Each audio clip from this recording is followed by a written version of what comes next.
Baik, kembali lagi dengan saya Rida dalam acara podcast Pemuda Juara. Kali ini tema kita adalah terkait dengan kesiapan pemuda Banjarbaru menghadapi pemilu 2024. Telah hadir bersama saya Gusti Muhammad Adam Maulana atau yang lebih akrab disapa Bung Adam. Apa kabar, Bung? Kabar baik, luar biasa. Anda ini saya lihat begitu menyentrik dengan pakaian jaket dan kacamata hitam di ruangan yang agak gelap seperti ini. Ya, itu memang ciri khas saya, Bung. Wah. Langsung saja kita ke topik. Menurut Bung Adam sendiri, bagaimana posisi pemuda untuk menghadapi atau mensukseskan pemilu 2024 nanti? Ya, posisi pemuda untuk menghadapi pemilu 2024 yang pastinya turut mensukseskan dengan ikut mensosialisasikan tahapan pemilu. Yang kedua, memastikan agar para pemuda di Banjarbaru tidak golput atau mereka menggunakan hak pilihnya dengan baik. Dan kita juga nantinya juga akan berkoordinasi dengan KPU, bahwasanya bahwa kita akan mengadakan semacam pendidikan tentang politik seperti itu untuk para pemuda seperti itu. Terkait dengan tadi kan Bung bilang pendidikan politik ya. Nah, itu tingkat kesadaran politik pemuda sendiri di Banjarbaru itu bagaimana? Kalau saya lihat tingkat kesadaran politik para pemuda di Banjarbaru itu cukup baik, karena kan Banjarbaru itu sebagai kota pelajar atau kota pendidikan yang mana banyak kampus-kampus negeri maupun swasta yang berdiri di Banjarbaru. Dan saya lihat juga para organisasi kepemudaan ini juga cukup aktif di Banjarbaru, baik dari segi pengkaderan, kemudian diskusi-diskusi panel, aktif berkontribusi untuk pemerintah, masyarakat, dan juga sesama pemuda seperti itu. Apakah Bung tahu isu apa saja yang selama ini digaungkan oleh pemuda Banjarbaru? Kalau isu yang digaungkan oleh pemuda Banjarbaru, yang pastinya kita hari ini kan melihat kondisi negara maupun daerah ya cukup memprihatinkan, karena resesi ekonomi, kemudian juga belum selesai resesi ekonomi, ditambah lagi dengan hiruk-pikuk politik di tingkat pusat. Hingga KNPI Banjarbaru menyikapi hal itu, ingin memberikan suatu pendidikan politik yang baik untuk masyarakat dan juga turut membantu masyarakat dalam memulihkan ekonomi. Contoh, kalau kemarin kita pandemi COVID-19 itu, ketika PSBB di Banjarbaru dilakukan, kita melaksanakan atau membagikan paket sembako di 5 kecamatan di Kota Banjarbaru seperti itu. Jadi pemuda Banjarbaru cukup peka ya terhadap politik. Berkaca dari pemilu 2019 kemarin itu kan banyak yang korban. Nah, saya tidak tahu di Banjarbaru sendiri bagaimana. Tetapi menurut Bung, apa yang mestinya harus dievaluasi untuk ke depan? Ya, kalau kita melihat 2019 yang lalu itu ya, pileg ya. Jadi memang perlu metode kerja yang baik daripada perangkat pemilu berkaitan dengan tahapan-tahapan dari awal sampai dengan akhir. Yang mana memang kita tidak bisa kita pungkiri beban kerja para perangkat pemilu ini kan berat ya.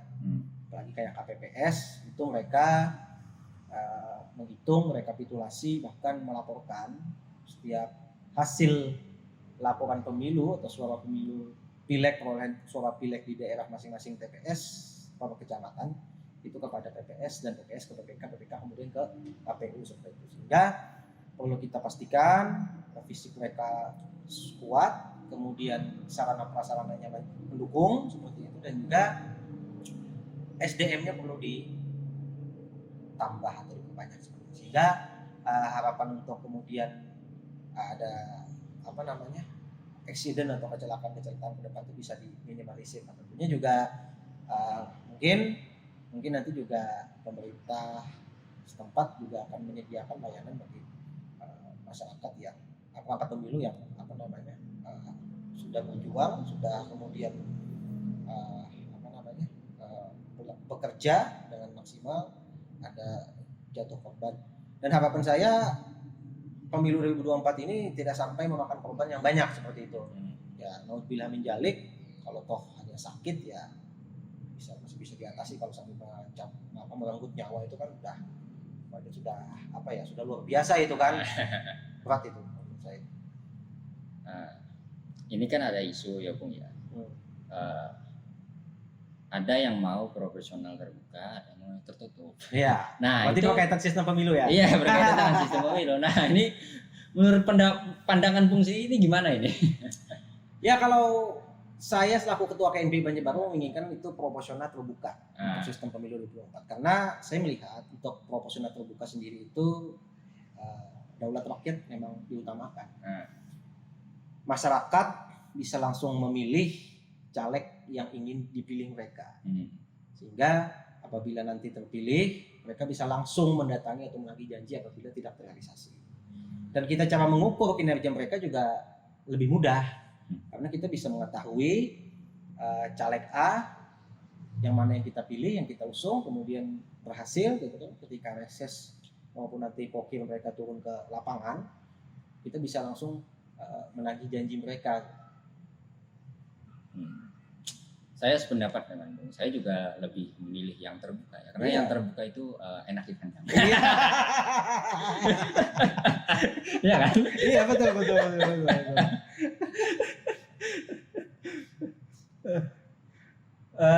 Masih terkait dengan sistem pemilu, Bung ya. Iya. Pendapat Bung sendiri atau komentar Bung terkait dengan sistem presidensial threshold 20% itu gimana? Menurut saya sistem presidensial threshold 20% itu cukup memberatkan bagi partai politik gitu ya. Karena partai politik yang tidak memenuhi syarat 20% di parlemen, mereka tidak bisa ikut pemilu seperti itu. Sehingga kadang-kadang dampaknya juga sampai ke daerah-daerah seperti itu kan. Karena ketika saya kan kebetulan juga di partai P3 ya. Saya kan sekretaris P3 Banjarbaru juga melihat bahwa kemarin kita ketika tahapan verifikasi administrasi pemilu juga cukup melelahkan, yang mana kita mempunyai 19 kursi di parlemen di DPR RI pusat, tetapi kita tetap harus menginput atau memasukkan kembali data-data kader simpatisan di tingkat cabang di Banjarbaru, sehingga kemarin alhamdulillah mencukupi syarat, dan kebetulan juga P3 Banjarbaru P3 pusat boleh dikatakan itu hampir sedikit lagi tidak masuk parliamentary threshold karena hanya 19 kursi. Jadi tadi selain kurang efisien ya, iya, juga mungkin agak memberatkan juga di kos ya. Iya, memberatkan di kos itu yang pertama juga kos politik kita lihat di Indonesia ini juga mahal gitu kan, dari alat peraga kampanye, kemudian sosialisasi, belum lagi masyarakat minta A minta B kan, tidak mungkin partai politik maupun caleg tidak memberikan, sehingga itu yang menjadi kadang-kadang pertimbangan dilematis bagi para politisi yang ingin melangkah ke jenjang selanjutnya. Ini Bung kan pemilu ke depan itu 60% adalah pemilih Gen Z dan milenial, artinya segmen pemuda. Oke. Nah, apa nih yang kiranya akan dilakukan? Bung kan sekretaris P3, apa yang kiranya akan dilakukan kalau boleh tahu ya untuk menggait kaum muda ini? Untuk menggait kaum muda ya, tentunya kita siapkan program-program yang menarik untuk dilihat anak muda, menarik untuk mereka ikuti seperti itu. Program-program tersebut juga berkaitan dengan selera anak muda hari ini kan. Kita lihat apa saja selera anak muda, apa saja kesukaan mereka. Kan kadang-kadang agak budaya kebarat-baratan juga disukai pemuda hari ini seperti itu kan. Itu jadi kurang nasionalis sih.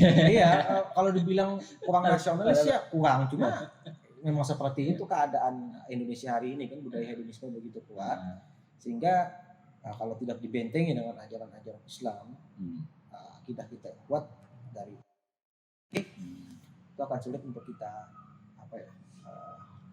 tembus seperti itu kan. Jadi pengaruh budaya ya. Iya. Setahu Bung apa yang diinginkan anak muda itu? Dari kriteria mereka tuh memilih pemimpin itu apa? Kalau kriteria pemuda untuk memilih pemimpin itu ya satu pertama yang jelas mereka pro terhadap pemuda. Pro terhadap pemuda itu mereka sering turun dengan para pemuda, sering melibatkan pemuda, kemudian juga banyak program-program yang pemimpin sediakan untuk pemuda sendiri gitu kan. Kayak saya ambil contoh kan kayak Pak Wali Kota Banjarbaru kan beliau kan orang muda gitu kan. Sering kali melibatkan pemuda, kemudian juga beliau juga banyak program-program yang lewat dinas-dinas gitu kan yang memang menyentuh anak muda seperti itu kan. Sehingga saya lihat kepemimpinan beliau hari ini cukup baik, seringkali melibatkan para pemuda dan juga beliau tidak membatasi para pemuda untuk beraktivitas di Banjarbaru asalkan positif seperti itu.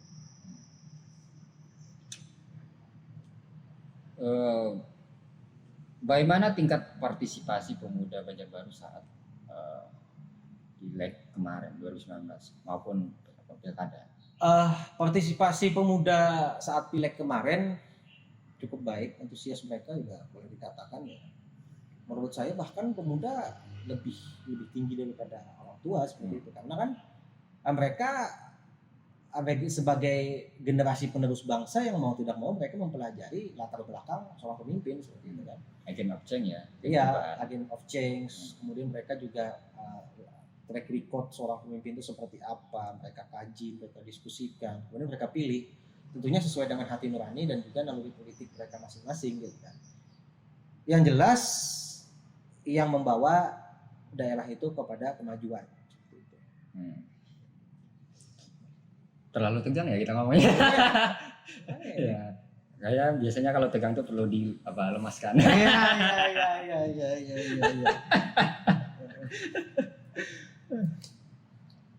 Abung kan sebagai ketua KNPI ya. Iya. Itu kan dari 2009. Dari 2000 berapa? Saya terpilih 2020. Nah, itu selama Abung sebagai ketua KNPI itu apa saja tantangan yang terberat dalam hal membangun pemuda?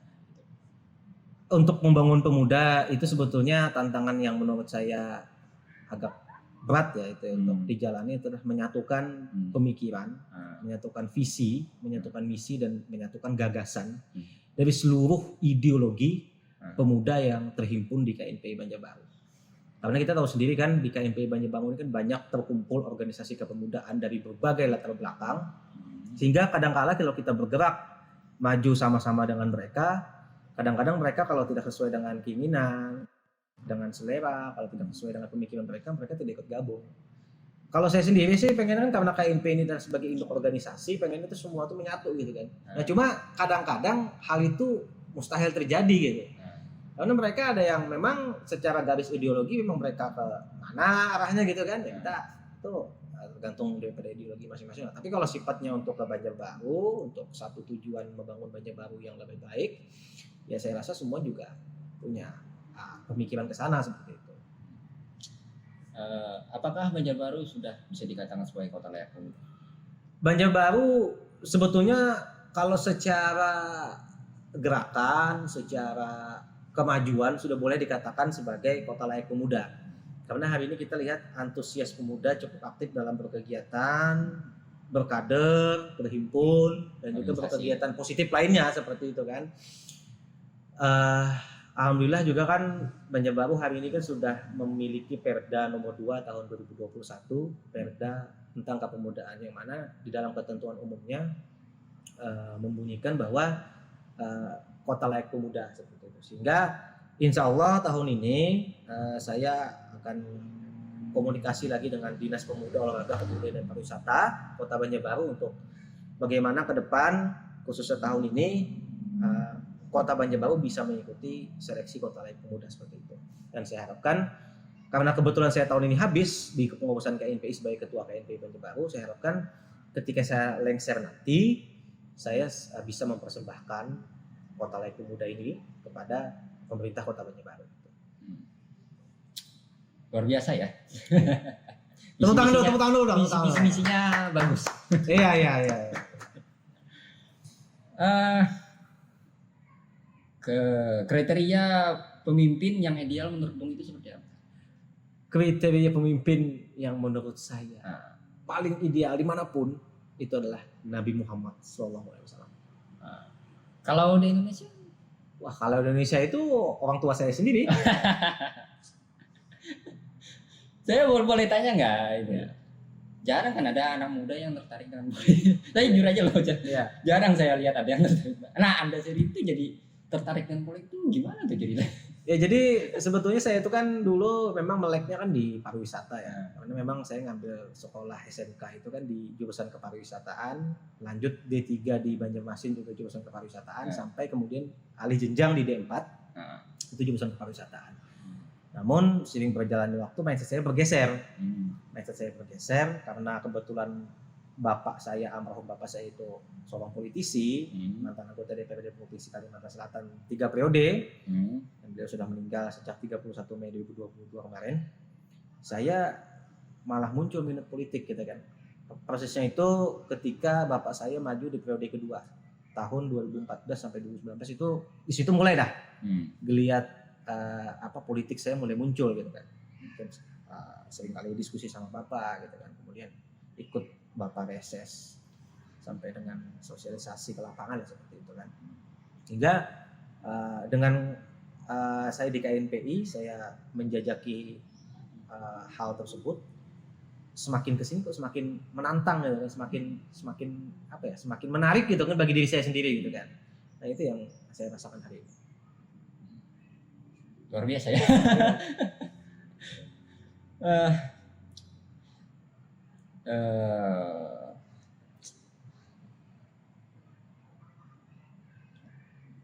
Bagaimana caranya agar stabilitas politik terjaga jelang pemilu 2024? Waduh, wah ini pertanyaan intelijen ini. Wah ini pertanyaan. Ya kita harus tahu kan pendapat dari pemuda gitu kan. Bagaimana caranya itu? Ya kalau menjaga stabilitas politik kan kita tentunya ikut dalam Kamtipmas ya, keamanan ketertiban, khususnya di ranah kepemudaan, agar para pemuda itu tidak ikut terhasut, tidak memakan berita hoax, dan tidak juga kemudian mengambil sikap yang di luar nilai-nilai falsafah bangsa atau ideologi Pancasila seperti itu kan. Karena hari ini kan kita berkehidupan sosial berbangsa bernegara ini sudah termaktub di dalam Pancasila kan. Ketuhanan, kemanusiaan, persatuan, kerakyatan, dan keadilan seperti itu. Sehingga kalau kita berkehidupan di dalam bingkai NKRI dan Pancasila itu, insya Allah kita tidak akan terhasut atau ikut diadu domba lah sama politik-politik praktis, bahkan yang memanfaatkan oknum-oknum masyarakat seperti itu kan. Karena itu bisa mengancam persatuan dan kesatuan NKRI seperti itu. Belajar dari 2 pemilu sebelumnya, itu kan calon cuma 2, ya. Akhirnya terjadi polarisasi. Ya. Nah, bagaimana menurut pendapat Bung itu agar itu ya bisa dicegah lah, kita terjadi polarisasi yang tajam? Ya kalau polarisasi itu di mana saja terjadi ya, karena satu pertama mereka mempunyai visi misi yang tidak sejalan dengan pemimpin terdahulu gitu kan, dan yang jelas mereka punya ambisi. Ambisi itu memang tidak bisa dihilangkan dari sosok manusia, karena sisi ambisi itu pasti ada. Namun bagaimana cara kita mengelola atau memanage sebuah ambisi itu sehingga menjadi sebuah energi yang positif dan bisa menjadi contoh yang baik untuk masyarakat dan pemuda sekitar seperti itu. Ada isu Bung ya, bahwa pemilu isu yang mungkin sudah jadi ya, bahwa pemilu 2024 itu tetap pakai kotak kardus Bung. Gimana Bung terkait dengan kotak kardus? Iya. Kalau menurut saya pemilu 2019 itu sudah paling baik ya dalam pelaksanaan. Tapi dalam tataran apa ya, belanja lah istilahnya, kan belanja dari sisi penyediaan kotak suara dan seterusnya. Kalau kembali kepada kardus tidak relevan dengan zaman, Bung. Zaman sekarang zaman canggih, kemudian anggaran juga sudah tersedia berapa banyak, iya kan? Iya. Dari Komisi 2 DPR RI kan ke KPU seperti itu kan, hingga saya rasa tidak relevan lagi lah dengan kesesuaian zaman sekarang yang apa ya, membuat kita kembali ke zaman dulu seperti itu. Lagi pakai kotak kardus kan, ketahanannya kan gimana gitu kan? Kalau kena air, belum lagi orang yang human error kan, lempar-lempar ke kardus kan, rawan kecurangan juga kan. Jadi Anda kurang ini ya sama Iya. Peran pemuda sendiri, Bung, dalam pemilu itu selain tentunya pengawasan apa? Selain pengawasan, penyadaran, dan juga partisipasi aktif. Iya, partisipasi aktif dan realisasi kan, sehingga para pemuda bisa ikut mengawal jalannya pesta demokrasi yang lancar dan sesuai dengan yang diharapkan oleh amanat undang-undang seperti itu. Menurut Anda dalam memilih pemimpin itu lebih elektabilitas atau intelektualitas? Dua-duanya sih. Dua-duanya. Kenapa tuh? Kalau elektabilitas itu kan berkaitan dengan tingkat popularitas ya. Iya. Tingkat popularitas orang itu kan dilihat dari berbagai aspek kan, karena mungkin karena dia ganteng, karena dia kaya, karena dia mungkin murah senyum, suka menolong gitu kan. Nah, itu saya kan kalau Bung bilang murah senyum, saya jadi ingat dengan adalah. Ya kalau intelektual tuh pastilah kan, masa wakil rakyat, masa pemimpin rakyat ada, Bung, ini tidak tagline-nya. Iya. Oh gitu ya? Iya, tagline murah senyum. Oh gitu ya.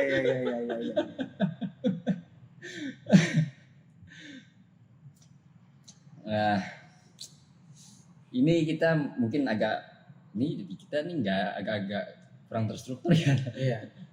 Bapak lompat ya, Minggu apa? Ya, terkait karena, dengan pemuda. Ya, karena ini juga merupakan perlu sahabat pemuda Banjarbaru ketahui bahwa podcast hari ini merupakan podcast perdana kita di KNPI Banjarbaru, dan saya sebagai ketua KNPI bersama dengan Bung Rida itu sebagai host mencoba untuk bagaimana kita mengulas berbagai program, kegiatan, dan konten Banjarbaru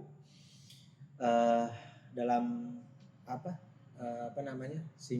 dalam perspektif pemuda seperti itu. Dan insya Allah ke depan apabila ini bagus, akan kita lanjutkan sebagai program rutinnya di KNPI Banjarbaru, tentunya bertempat di sekretariat KNPI Banjarbaru. Ya, bagaimana Bung? Ya, benar. Dan juga saya tambahkan sedikit bahwa podcast ini sebagai sarana aspirasi untuk pemuda. Iya, sebagai colong pemuda. Colong pemuda. Ya, baik itu menyampaikan kritik, kemudian pendapat, saran, dan seterusnya. Insya Allah ke depan nanti akan kita undang juga ketua UKP, kemudian tokoh-tokoh masyarakat, tokoh agama di Kota Banjarbaru. Oke, tunggu saja kegiatan podcast selanjutnya. Bagaimana, Bung? Ya, luar biasa sekali. Iya. Dong. Masa benar itu? Iya. Lanjut, Bu. Oke, boleh. Dikit lagi ya. Oke.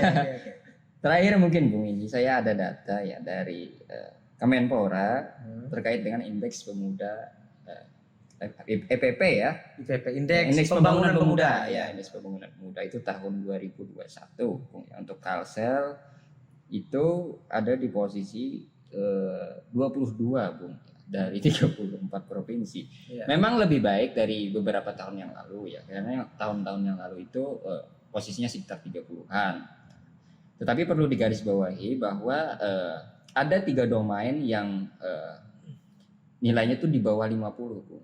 Yaitu domain terkait dengan lapangan dan kesempatan kerja pemuda, partisipasi dan kepemimpinan pemuda, gender dan diskriminasi pemuda.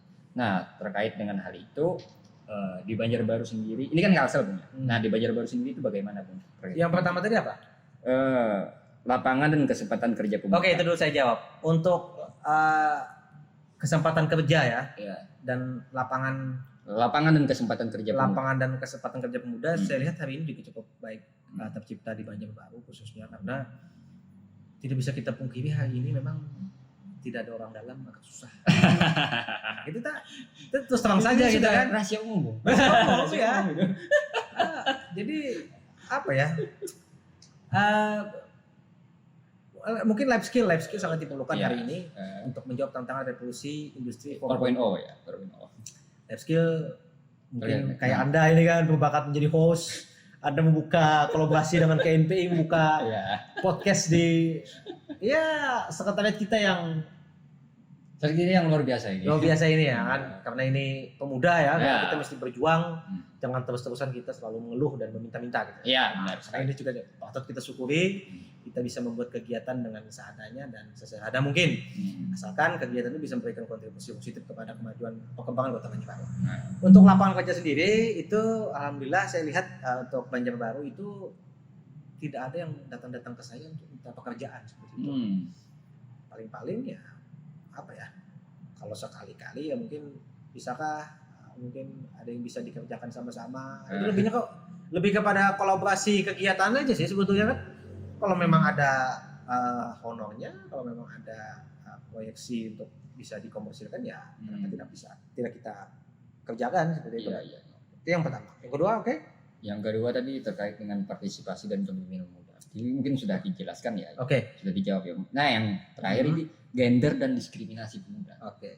Gender dan diskriminasi pemuda memang hari ini ya kelihatannya kalau di KNPI Banjarbaru maupun yang saya lihat di beberapa UKP yang terhimpun di KNPI Banjarbaru memang partisipasi gender itu memang apa ya sedikit agak jauh lah. Maksudnya jauh itu maksudnya karena pemimpin ini kan rata-rata kan laki-laki gitu kan, sehingga kan regenerasi untuk keperempuanan itu kan biasanya lebih kepada organisasi perempuan gitu kan. Nah kalau kayak di PMI sendiri kan, PMI Kalsel kan saya lihat kan wakil ketua saya kan di KNPI Banjarbaru kan menjadi ketua PMI kan. Itu juga merupakan suatu terobosan baik karena mengukir sejarah Banjarbaru bisa menjadi ketua PKC PMI Kalsel. PKC loh bukan Kopri. Kalau PMI kan yang notabene kan biasanya laki-laki kan terpilih, itu kan malah perempuan. Itu saya lihat apa ya membuat sejarah baru.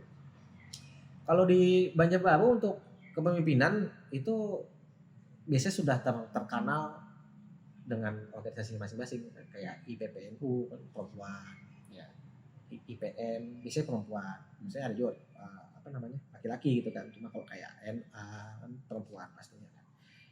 Agak apa ya maksudnya kalau bilang gender dan diskriminasi ya, diskriminasi. Sebetulnya tidak sudah terpos pada masing-masing organisasi seperti itu kan. Dan untuk persoalan selain daripada itu kekerasan, ketimpangan maupun diskriminasi, kesenjangan antara pemimpin laki-laki dan perempuan saya rasa juga tidak ada lah di Banjarbaru ini kan seperti itu.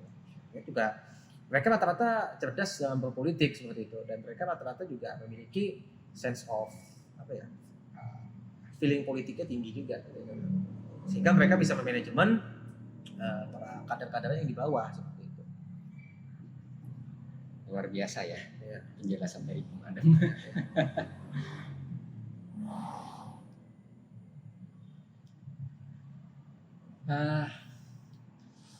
Apalagi ya?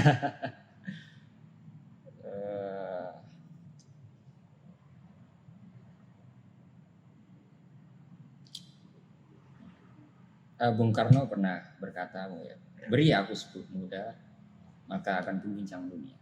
Nah, kita harapkan Bung Adam ini adalah salah satu pemuda yang bisa mengguncang Banjarbaru. Ini berlebihan juga ini Bung Rida ini. Ini perlu saya perkenalkan sahabat sekalian bahwa Rida ini merupakan seorang DJ ya. DJ yang beliau juga maksudnya itu orang yang kreatif di bidangnya seperti itu, dan beliau juga konten kreator ya, memang hebat dalam segi desain dan kreativitas musik sendiri. Jadi apabila ada sahabat sekalian yang ingin menggunakan jasanya Rida, silakan hubungi di KNPI Banjarbaru yang beralamat di Jalan R. Oglin, Loktaba Selatan, Banjarbaru. Wah, karena Rida ini sudah kita daulat jadi anggota KNPI Banjarbaru nih, coba lihat nih bajunya nih. KNPI juara, coba berdiri. Wah. Nah, Oke. kelihatan kan? Ya, ini logonya banyak banget gini. Wah, keren. Salam pemuda juara. Oke. Cukup ya Bung ya kira. Oke. Mungkin nantikan podcast yang akan datang, podcast pemuda juara. Pemuda juara, mantap.